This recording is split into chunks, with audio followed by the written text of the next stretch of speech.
Star ला ला ला ला। प्यारे बच्चों, कैसे हैं आप सब? आज मैं आपके लिए जो मज़ेदार कहानी लाई हूँ उसका नाम है जादुई ब्रश। कई साल पहले एक गांव में एक गरीब लड़का रहता था जिसका नाम कासिम था। उसको पेंटिंग का बहुत शौक था, मगर उसके पास ब्रश और पेंट खरीदने के लिए पैसे नहीं होते थे। एक दिन जंगल के दरमियान से गुजरते हुए उसको एक ब्रश नजर आया जो दिखने में तो एक आम सा ब्रश था। वो ब्रश को लेकर घर आ गया और पेंटिंग करने बैठ गया।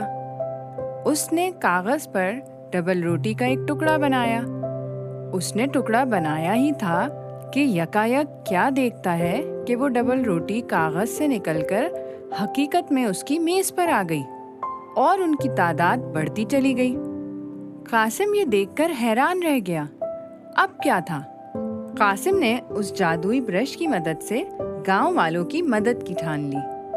कासिम ने उस ब्रश की मदद से कपड़े, खिलौने, खाने पीने की चीजें बनाकर गांव वालों में तकसीम करना शुरू कर दी। कासिम ने उस जादुई ब्रश की मदद से गांव का नक्शा ही बदल दिया। गांव में सरसब्ज और फलदार दरख्त, बाग और एक छोटा सा तालाब भी बना दिया। गांव वालों की खुशी का कोई ठिकाना ना था। कासिम के जादुई ब्रश की खबर गांव के लालची बादशाह तक पहुंच गई। खबर मिलते ही बादशाह ने अपने दरबारियों को हुक्म दिया कि गांव जाएं और कासिम को बादशाह के आगे हाजिर करें। दरबारियों ने ऐसा ही किया। कासिम के आते ही बादशाह ने उसको हुक्म दिया कि इस जादुई ब्रश की मदद से मेरे लिए एक सोने का पहाड़ बना दो। कासिम बादशाह की लालच समझ चुका था। उसने ज़हानत दिखाई और बजाय सोने का पहाड़ बनाने के अपने जादुई ब्रश की मदद से बादशाह के दरबार और गांव के बीच एक समंदर बना दिया, जिसके सबब बादशाह का दरबार गांव का हिस्सा ना रहा। बादशाह ये देखकर गुस्से में आ गया और उसने अपने दरबारियों को हुक्म दिया कि पकड़ो इस लड़के को। लेकिन कासिम अपने जादुई ब्रश की मदद से वहां से फरार हो गया और अपने गांव वापस पहुंच गया।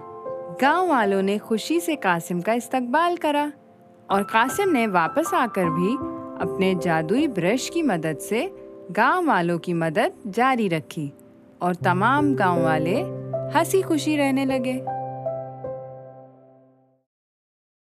प्यारे बच्चों, मुझे उम्मीद है कि आपको आज की कहानी पसंद आई होगी और आपने ज़रूर इस कहानी से कुछ अच्छा सीखा होगा। मज़ीद दिलचस्प कहानियाँ सुनने के लिए हमारे इस चैनल को लाइक करें और सब्सक्राइब करें और बेल आइकन को दबाना मत भूलिएगा।